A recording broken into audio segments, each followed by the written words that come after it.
adik-adik atau teman-teman kelas 9, ketemu lagi dengan Pak AB dalam PJJ secara virtual. Kali ini Bapak akan memberikan latihan persiapan ujian sekolah. Kita langsung ke nomor 1 ya. Perhatikan bagan berikut.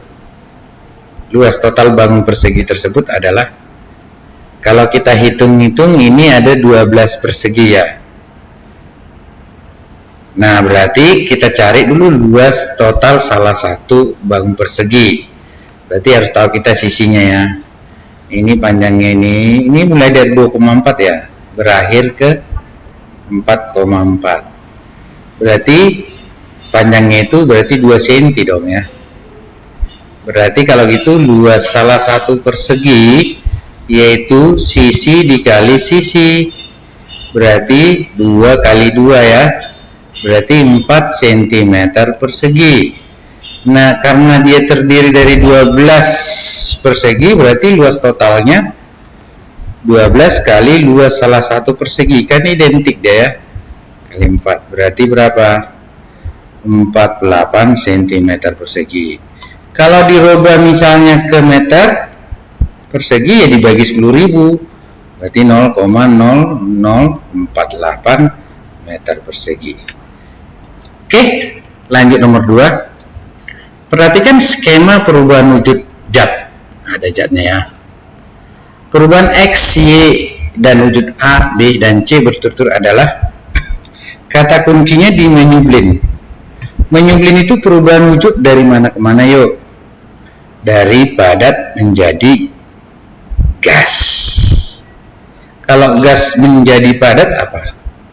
Gas menjadi padat itu mendeposisi, mengkristal ya. Berarti sudah pasti ini padat. Ini B, gas. Berarti C, cair dong, mencair. Berarti kalau gitu XY-nya apa? XY-nya itu kan perubahannya. Berarti bisa kita katakan X itu dari padat menjadi cair. Padat menjadi cair berarti X-nya apa? Mencair atau melebur ya. Sedangkan Y dari gas menjadi cair. Gas menjadi cair mengembun. Gampang ya? Oke, lanjut. Perhatikan gambar berikut. Dari gambar tersebut yang menunjukkan molekul air. Nah, di sini kita harus tahu molekul itu adalah gabungan 2 atom atau lebih, bisa sejenis, bisa beda jenis. Misalnya kalau ini atomnya O dengan O, C gambar 1 ya. Ini oksigen loh ya. Ini C, karbon. Nah, berarti ini oksigennya ada 2 ya. Berarti rumus molekulnya C, O-nya ada 2, CO2. Karbon dioksida namanya ini. Karbon dioksida. Sementara gambar 2 itu O-nya 1. Ada 2 ya, sorry, ada 2. O berarti ini oksigen, O2 ya. Oksigen. O2 itu oksigen ya. Oke. Molekul unsur deh, sejenis ya. Gambar 3 juga hidrogen dengan hidrogen. H2. Berarti ini hidrogen ya. Hidrogen. Gambar 4 itu ada 2 H-nya, ada 1 O-nya, berarti H2, 2 H-nya ya, ada O1. H2O berarti ini molekul senyawa, berarti ini air. Kan yang ditanya di soal molekul air. Berarti yang benar adalah gambar 4. Gampang ya? Lanjut ke nomor berikutnya. Perhatikan gambar berikut yang menunjukkan pemisahan secara distilasi dan kristalisasi. Gambar 1 ini dia ini namanya sublimasi. Sublim berarti dari padat menjadi gas. Gambar 2 ini distilasi. Distilasi. Gambar 3 ini kristalisasi ya.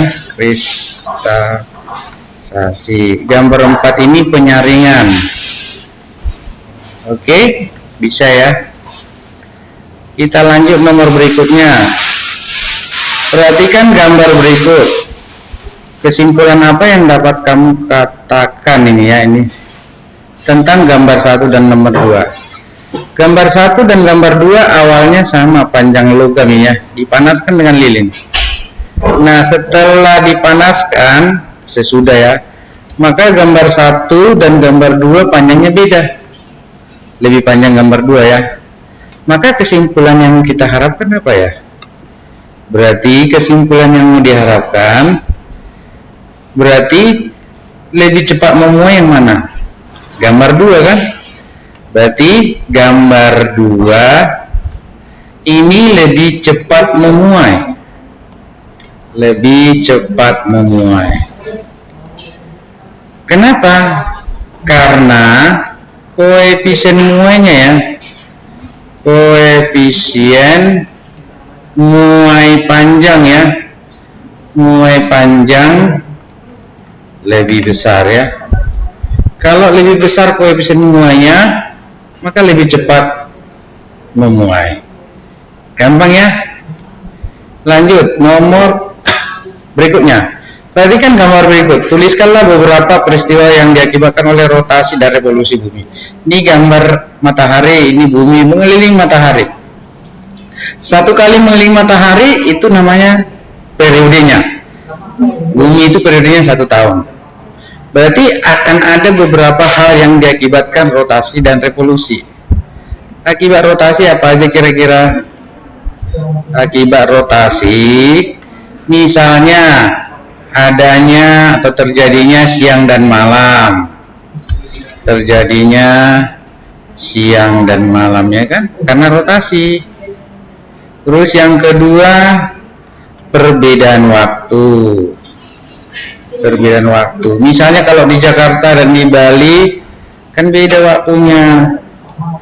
Nah, dan lain nanti cari di Google ya. Akibat revolusi, revolusi itu kan dia peredaran 1 tahun ya. Akibat revolusi misalnya terjadinya perubahan musim. Perubahan musim. Kalau di Indonesia nggak kentara ya. Kalau di luar negeri ada musim dingin, musim gugur. Terus ini lamanya siang dan malam ya. Ini juga siang dan malam. Kadang-kadang siang dan malam nggak sama itu ya, bisa lebih lama siang dibandingkan malam atau lebih lama malam daripada siang. Itu akibat revolusi dan rotasi. Nanti boleh dilihat-lihat dari Google atau dari buku ya. Nomor berikutnya, perhatikan tetesan oli berikut. Grafik kecepatan terhadap tunjukkan gambar. Nah, kalau kita lihat dari gambar, gerakan benda mobil ini ada 3. Dari P ke Q. Kita lihat dari jarak titik-titik yang ada pada tetesan olinya. Jarak titiknya lama kelamaan makin lama makin mengecil. Ya kan, ini berarti ini namanya makin lambat. GLBB diperlambat. Kalau dari Q ke R itu jarak titiknya hampir konstan. Hampir konstan berarti ini namanya GLB. Kecepatannya konstan, gerak lurus beraturan. Dari R ke S jarak titiknya makin lama menjauh. Menjauh berarti makin cepat. Berarti GLBB gerak lurus berubah ya kecepatannya. Dipercepat. Maka kalau kita gambarkan grafiknya, grafik kecepatan terhadap waktu, misalnya ini sumbu vertikal kecepatan, ini waktu, T, simbol kecepatan T ya. Nah, berarti lama-lamaan diperlambat. Kalau diperlambat berarti grafiknya kecepatannya turun. Berarti gini dong. Nah, terus konstan, makin lama makin cepat. Oke, seperti ini nomornya ya. Kita lanjut nomor berikutnya. Nah, ini soal tentang tuas atau pengukit. Perhatikan gambar berikut. Jika penumpu yang ini ya, ini penumpu. Ini juga penumpu. Jika penumpu pada gambar 1 dan gambar 2 dijauhkan 10 cm. Ini jauhkan 10 cm ya kemari. 10 cm. Ini juga dijauhkan 10 cm. Tentu ada yang berubah nilainya ya. 10 cm ada yang berubah nilainya. Nah, misalnya ini tadi awalnya lengan bebannya ini 40. Berarti lengan bebannya sekarang menjadi berapa? Kalau jauhkan 10 cm 50 dong. Nah, berarti nanti kita lihat akan ada perubahan-perubahannya. Misalnya saya ambil gambar 1. Gambar 1 ya. Gambar 1 berarti sebelum digeser lalu ya. Sebelum digeser kan rumusnya W kali lengan beban sama dengan F kali lengan kuasa. W nya berapa? Ini 480 ya. Awalnya dia 40. F nya kuasanya itu F kuasa ya, dikali lengan kuasanya 60 ya. Coret 3 1, berarti F nya 3 kali 40 120 Newton ya. Nah 120 Newton sekarang sesudah digeser, sesudah digeser berarti W nya tetap 480 ya. Nah lengan bebannya menjadi berapa tadi? 50. Nah kuasanya pasti berubah. Lengan kuasanya tadi kan 60, digeser ke kanan 10 cm berarti menjadi 50 cm dong ini. Lengan kuasa LK ya. F nya berubah ya. Ini F nya tetap ya ini, sorry. F nya tetap. F nya kan dia 120 ya. Kita buat misalnya F nya tetap ya. F nya 120 Newton ya. 120. Lengan kuasanya yang berubah. K1 berarti ini 480, ini 1, ini 4. 4 kali 50 hasilnya berapa? 200 cm. Tadi awalnya lengan kuasanya 60. Berarti sekarang 200. Berarti ini menggeser apa? Menggeser kuasa lah ya. Kuasa itu gaya ya. Kuasa atau gaya sejauh berapa? Sejauh 200 dikurang 60. Jadi 200 kurang 60 140 cm ya. Seperti itu yang gambar 1. Gambar 2. Nah, ini agak ribet soalnya ya. Gambar 2 sebelum digeser berarti W nya 480 ya, kali lengan bebannya berapa? 20. Kuasanya 160, lengan kuasanya kita cari dulu ya. Nah berarti sama-sama bagi 160 3 1, lengan kuasanya menjadi 60 cm. Nah ini sebelum ya, sebelum. Nah sesudah digeser berarti W 480 dikali lengan bebannya menjadi berubah dong, 20 digeser. Beban penumpu dijauhkan 10 cm berarti jadi 30 dong ya kan, sama dengan ini kuasanya berubah nanti ya. Ini lengan kuasanya 60 misalnya, ini F1 nya ini 480 ya, sorry, sama-sama bagi 60 8 ya ini ya, berarti F1 menjadi 8 kali 3 240 ya. Berarti kalau di gambar 2 bebannya tadi kuasanya 160 menjadi 240, berarti menambah beban ini ya, menambah beban sebesar 240 kurang 160 80 ya. Seperti itu yang soal nomor ini. Agak susah ya, nanti tinggal dicoba diulang-ulang videonya. Nomor berikutnya, perhatikan gambar berikut. Jika panjang papan atau tuas 5 meter, berarti dari sini kemari 5 meter ya, 5 meter. Dan penumpu pada gambar 1 dan 2 masing-masing digeser 0,5 mendekati beban, maka keuntungan mekanisme.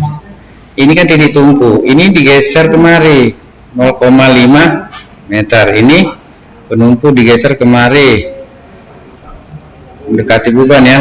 Bebannya yang ini juga beban.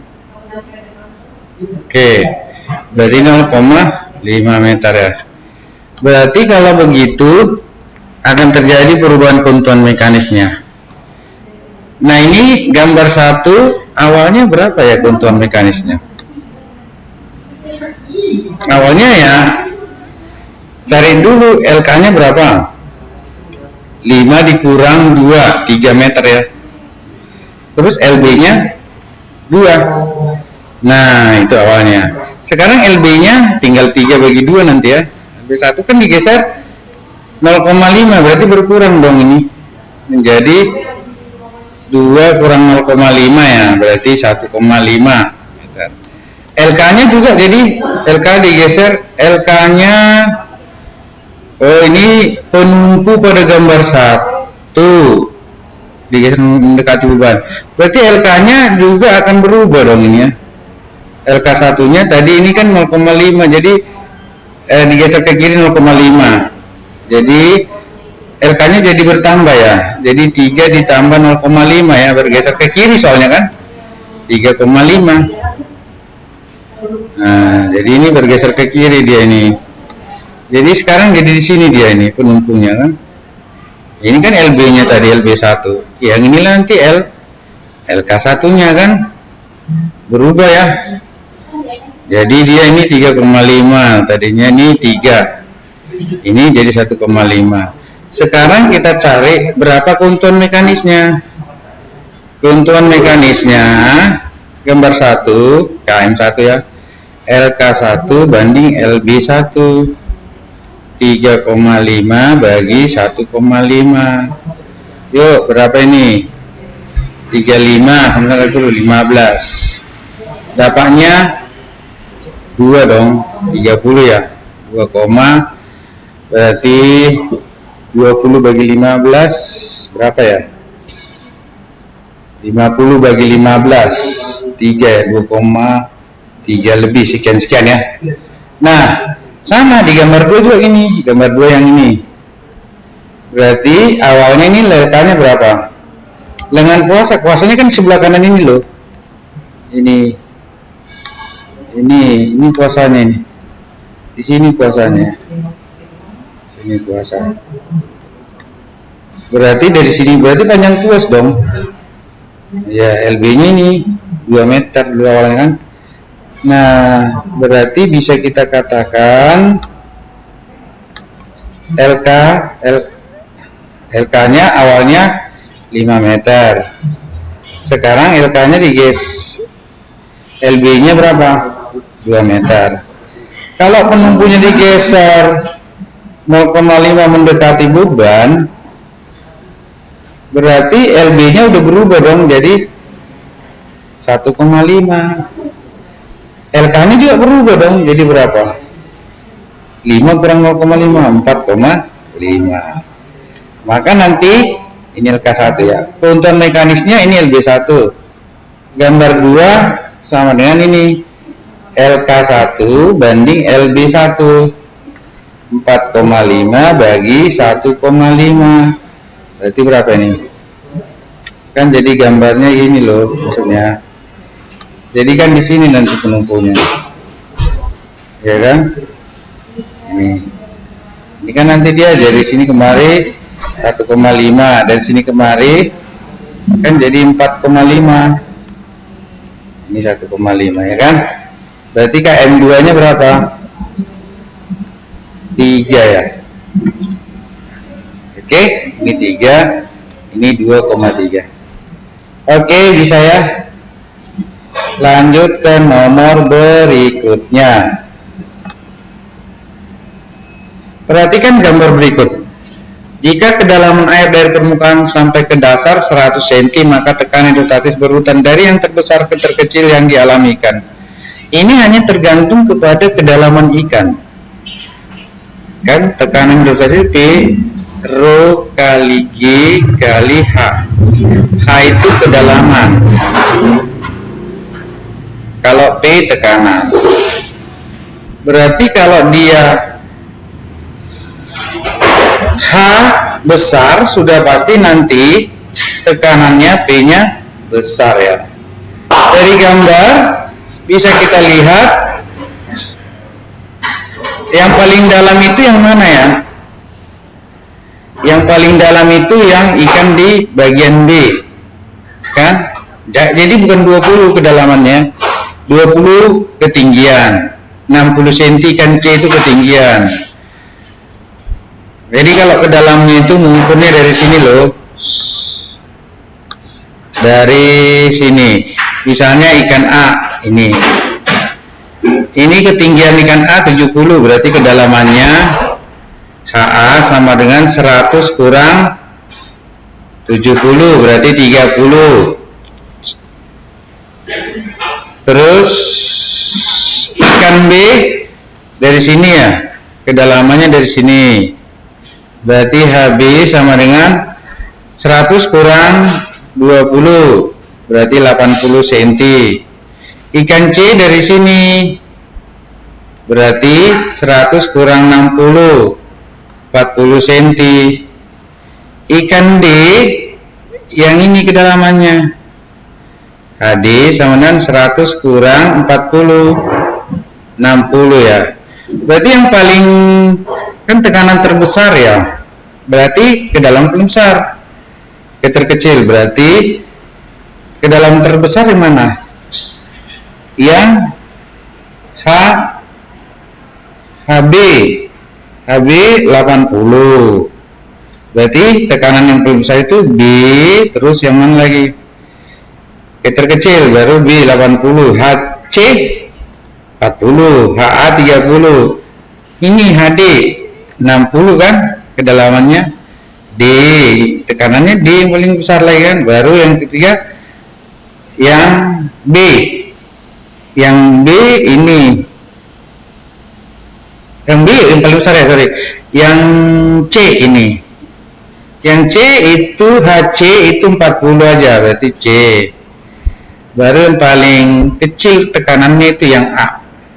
Nah, berarti urutannya B ke D ke C ke A, seperti itu ya. Kita lanjut. Ini konsep gelombang. Perhatikan gambar berikut. Jika waktu yang dibutuhkan gabus 1 sampai ke gabus 2 0,6 detik, maka frekuensi dan cepat lambat gelombang yang terjadi adalah gabus 1 dan gabus 2 6 detik. Berarti gabus 1 dan gabus 2 berapa gelombangnya? Satu gelombang ini loh, satu ini. Nah, kan terus nanti nih 2, satu bukit satu lembah ya. Satu dari sini satu, dari sini 2, 2,5, tambah yang ini 1/4 loh. Ya ini 1/4 juga ya.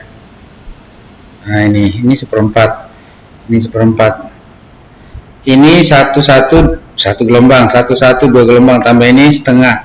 2,5 tambah 1/4 tambah, berarti 3 gelombang. Berarti bisa langsung kita tentukan berapakah periodenya atau frekuensinya.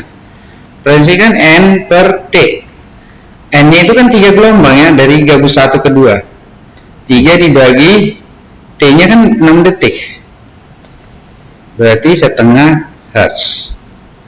Nah sekarang jaraknya, ini 8 meter itu jaraknya S ya. Berapa gelombang dia?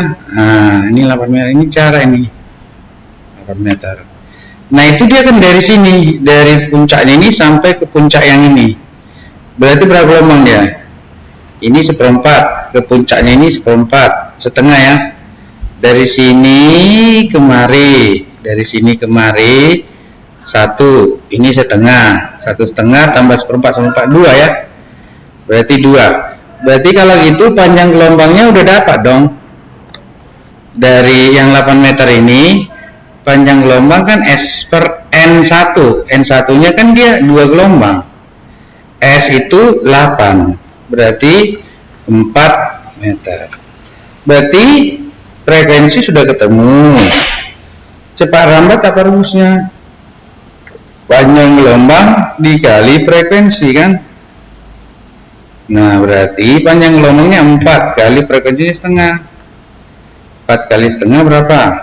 2 meter per sekon. Jadi satu gelombang seperti ini ya anak-anak, gini satu. Nah, ini satu gelombang. Ini satu gelombang. Kalau misalnya hanya bukit dia gini, ini dia setengah gelombang, ini satu. Kalau dia dibagi 2 ini, misalnya gini, separuhnya ini seperempat gelombangnya. Oke, bisa ya. Kita lanjut. Perhatikan gambar berikut. Ilustrasi gambar mana yang tepat? Jelaskan. Ini kita lihat. Gambar 1 yang kanan itu positifnya 1, 2, 3, 4, 5. Negatifnya 1, 2, 3, 4, 5, 6, 7. Berarti bermuatan negatif. Ini positifnya 1, 2, 3, 4, 5, 6, 7, 8. Negatifnya 1, 2, 3, 4. Berarti ini bermuatan positif. Kenapa ini bermuatan negatif? Karena mendapatkan elektron dari yang kanan. Ini bermuatan positif karena mendapatkan elektron. Berarti arah elektronnya harusnya dari yang memberi. Yang memberikan yang ini kan, yang kanan. Berarti harusnya sengaja dong arah elektronnya. Ilustrasi benar harus ini. Elektronnya arahnya harus dari kanan ke kiri. Berarti ini salah sebenarnya. Coba kalau kita lihat yang gambar 2 ini, negatifnya lebih banyak, bermuatan negatif. Positifnya lebih banyak, berarti positif. Berarti arah elektron gambar 2 ini yang sebelah kanan memberikan elektronnya ke gambar 1 karena digosok. Gambar 1 akan memperoleh elektron dari gambar 2, berarti ini bermuatan negatif. Berarti arah elektronnya dari kanan ke kiri, berarti ini udah benar. Seperti itu ilustrasinya. Jadi kalau kita gambar ini positif, ini negatif, berarti arah elektron harus segini. Harus dari muatan positif ke muatan negatif. Positif itu memberikan elektron, yang menerima jadi bermuatan negatif. Oke, kita lanjut. Perhatikan gambar berikut. Jika benda R bermuatan positif, maka tentukan jenis muatan yang lain. Nah, ini kan kita lihat R bermuatan apa? Dari kata R ya, bermuatan positif. R dengan Q saling mendekat, ini kan berarti beda jenis muatan. Kalau ini R positif, berarti Q negatif. Nah, R dengan S saling menjauh, berarti R positif, S positif. Nah, oke. S dengan T saling mendekat ini, berarti beda jenis. Berarti kalau S positif, T negatif. T dengan U saling menjauh, berarti T negatif sejenis ya, maka U negatif. U dengan P saling mendekat ini, berarti beda jenis. U negatif, P positif ya kan. P dengan W saling menjauh, berarti sejenis muatannya. Berarti kalau P positif, W positif. Jadi negatif ya, U, T negatif, S positif, R positif. Q negatif. Q dengan P saling menjauh, berarti muatannya sejenis. Kalau Q negatif, berarti P negatif. Sudah ketemunya jenis muatannya. Kita lanjut. Perhatikan gambar berikut. Tentukanlah hambatan pengganti total darah. Berarti ini kita serikan dulu ya, karena ini hubungan seri nih. Seri. Ini juga kita serikan. Nah, kalau seri berarti dijumlah ya. Berarti seri yang pertama ya. Ini RS1. Berarti berapa? 1 tambah 5 ya. 6. Kalau yang ini ya. RS2. Berarti 8 tambah 4, 12. Oke. Kalau sudah seperti ini, gambarnya jadi berubah seperti ini. Jadi kan dia jadi ini tadi yang RS1, ini RS2, ini yang hambatan 4 ohm. Nah, jadi kan gini, jadi ini hubungan paralel deh ya. Nah, ini RS1, ini RS2, ini yang 4 ohm ya. Jadi RS1 6, RS2 12. Nah, maka hambatan totalnya tinggal kita paralelkan ya. Ini kita paralelkan, 1 per R total sama dengan 1 per 6 tambah 1 per 12 tambah 1/4 ya. Samakan penyebutnya, berarti 12 lah ya. 12 bagi 6 2, 12 bagi 12 1, 12 bagi 3 12 bagi 4 sorry ya, 3 ya. Berarti 1 per R total sama dengan 2 tambah 1 3 tambah 3 6, 6 per 12. Nah, maka hambatan totalnya udah dapat dong, dibalik ya. 12 bagi 6 2 ohm ya. Bisa ya? Gampang ya. Ini di kelas 9 kemarin. Lanjut. Perhatikan gambar berikut. Tentukanlah jumlah energi yang digunakan oleh alat tersebut selama 20 menit. Berarti kalau kita lihat dari alat itu spesifikasi datanya ya. Ini HA180, ini mungkin mereknya ya. Terus ini setrika non-stick coating, tidak nempel ya. Di sini ada 350 watt. Nah, ini apa nih? Daya B 350 watt. Ini namanya daya ya. Terus ada lagi nanti yang lain enggak ya? Biasanya ada voltnya ya, tapi sini enggak ada. Ya udah kan, kalau menentukan energi listrik kalau udah ada daya, ini waktu ya. T waktu. Berarti kalau gitu rumus energi listrik apa ya? Kan tinggal dilihat aja energi listrik, rumusnya daya energi listrik kan W ya kali waktu.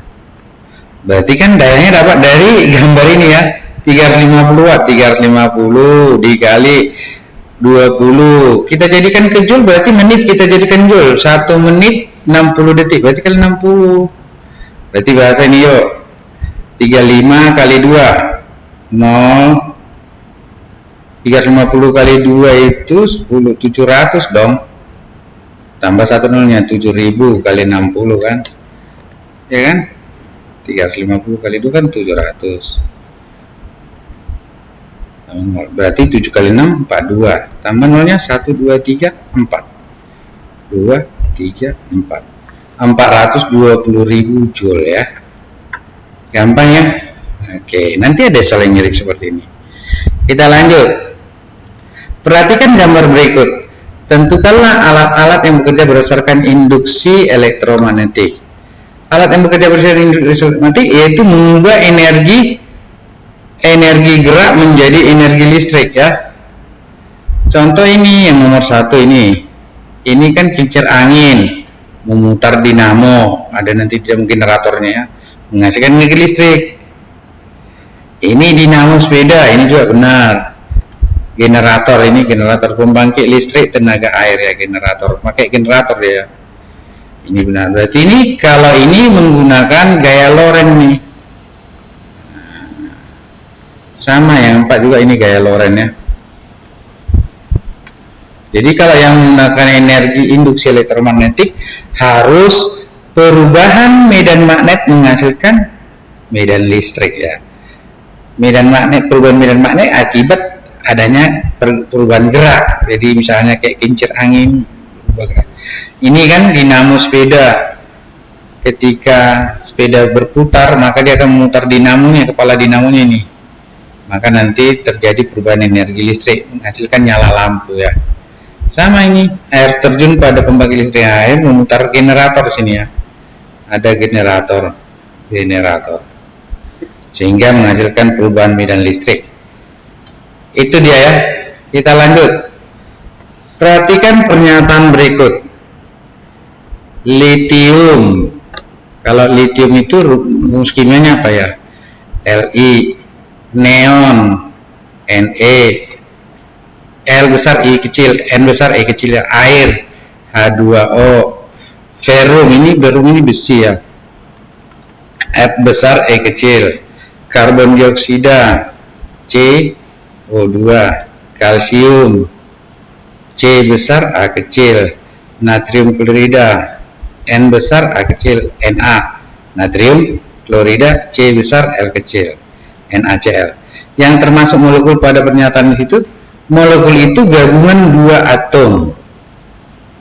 Berarti kalau litium ini satu atom ya, berarti enggak. Neon enggak. Air benar karena ada atom H dan O. Besi ini atom aja, bukan molekul ya. Molekul itu gabungan dua atom atau lebih, bisa sejenis, bisa beda jenis. Karbon dioksida dua ini, C dengan O. O-nya malah dua, C-nya satu, berarti benar. Kalsium salah. Natrium klorida ini ada Na, ada Cl, ada dua, berarti benar. Jadi biasanya kalau atom atau unsur penulisannya itu kalau satu huruf kapital, satu huruf ini huruf kapital. Kalau dia dua huruf, huruf pertama biasanya huruf kapital, huruf pertama kapital diikuti huruf kedua huruf kecil, huruf kedua kecil. Contoh tadi Ne, N besar, E kecil ya.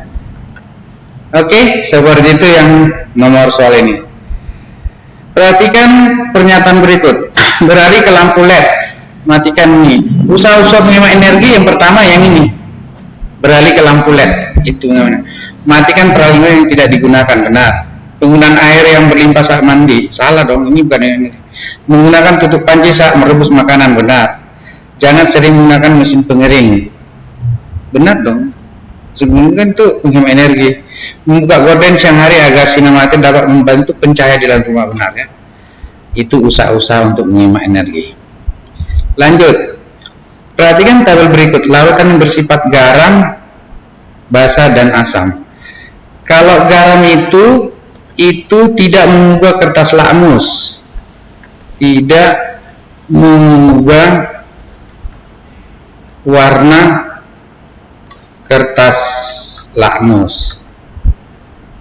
Kalau dia biru ya tetap biru, merah tetap merah. Kalau basa itu mengubah lakmus merah menjadi biru, berarti biru tetap. Berarti ini basa, ini membuat biru kertas lakmus, membuat biru kertas lakmus. Jadi kalau yang merah jadi biru, kalau yang biru tetap ya. Kalau asam ini nuansa merah, yang merah menjadi merah tetap, yang biru menjadi merah. Jadi membuat merah kertas lakmus. Udah dasarnya ini. Jadi kalau kita lihat di sini dari tabel, lakmus merah kolom kedua, biru kolom ketiga. Merah tetap merah, ini biru merah. Kalau biru menjadi merah, ini berarti asam. Merah menjadi biru tetap biru, berarti ini basa. Berarti lautan gua basa, ini basa ya, sorry. Yang ini asam. Ini merah tetap merah, biru jadi merah, biru jadi merah, jadi nuansa merah, berarti asam ini, ya kan? Merah tetap merah, biru tetap biru, berarti ini garam. Ini garam ya. Merah menjadi biru, yang ini merah menjadi biru, baris kelima ya, lautan 5. Biru tetap biru, berarti ini membirukan, berarti basa. Merah tetap merah, ini biru jadi merah, nuansa merah, berarti asam. Seperti itu ya, gampang ya. Lanjut. Nah, untuk nomor ini nanti kalian pelajari urutan yang benar, mitigasi. Mitigasi itu mengurangi mengurangi atau mencegah ya, setidaknya ini mencegah saat terjadi bencana gempa bumi, tsunami atau letusan gunung berapi. Apa usahanya, tapi urutannya. Misalnya kalau dia terjadi gempa bumi misalnya, yang pertama jangan panik, yang kedua bisa berlindung ke tempat yang lebih terbuka dan lain sebagainya. Nanti pelajari ya sendiri ya. Oke, kita lanjut. Nah, ini soal uraiannya, nanti soal uraiannya perlu kita bahas ya. Ditanya ini trafoidial ya, rumusnya apa ya ini? Ini kalau uraian harus terperinci ya. Trafoidial berarti perbandingan n itu lilitannya, n lilitan, kalau p tegangannya atau beda potensial. NP berbanding NS sama dengan PP banding PS. Tapi tulis diketahui dulu berapa lilitan primernya, berapa perbandingannya ya. NP banding NS itu 10 banding 1, kan udah gampang sebenarnya. PV di soal 240, PS-nya yang ditanya kan, kali silang aja dia. PS kali 10 berarti 10 kali PS, 1 kali 240, berarti tanya berapa tegangan sekunder. Kalau dia P itu primer ya, ini lilitan primer, ini lilitan sekunder. Ini tegangan primer PV, PS tegangan sekunder. Berarti PS sama dengan 1 kali 240 dibagi 10. Coret 24 bagi 1, 24 volt lagi. Gampang ya uraiannya. Lanjut, ada 2 nanti uraian fisikanya. Perhatikan gambar berikut ini. Tentukan arus total dan tegangan dari titik A ke B. Nah, untuk mengerjakan ini cari dulu hambatan totalnya ya. Ini hambatan 2, 3 ini seri. Berarti RS serinya berapa? 2 ditambah 3 ditambah 3. Berarti berapa? 8 ya. 8 ohm. 8 dengan 8 yang ini depannya itu paralel. Berarti kalau paralelnya berapa yuk? Berarti paralelnya 1 per F paralel sama dengan yang ini 8 depannya 1/8 tambah yang ini tadi 1/8 ya. Berarti 2/8 dibalik jadi R paralel 8/2, 4 ohm. Maka nanti hambatan totalnya udah berapa? Kan gambarnya jadi gini, ini tegangan 7, ini tadi 4, yang ini nanti 6.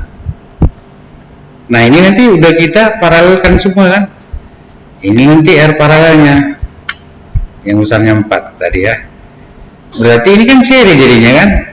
Berarti R totalnya sama dengan R seri. Berarti berapa? 4 tambah 4 tambah 6, 10, 14 ohm dong. Nah, kalau ditanya berapa kuat arusnya, berarti V-nya 7 volt ya, bagi R total. Berarti V 7 bagi 14, setengah ampere. Gampang ya. Berapa tegangan dari A ke B? Tegangan jepit. Berarti I dikali, harusnya kan setengah ampere, dikali hambatan dari A ke B, berarti hambatan paralelnya. A ke kan paralel ya. Berarti berapa? Setengah dikali paralelnya tadi 4 ya. Berarti VAB sama dengan 2 volt. Oke, seperti itu soal uraian yang kedua. Nanti tolong kalian pelajari karena soalnya uraiannya nanti bisa ada 2. Terima kasih atas perjumpaan hari ini. Kalian pelajari lagi ini. Semoga ini bermanfaat. Sukses untuk kalian. Selamat pagi.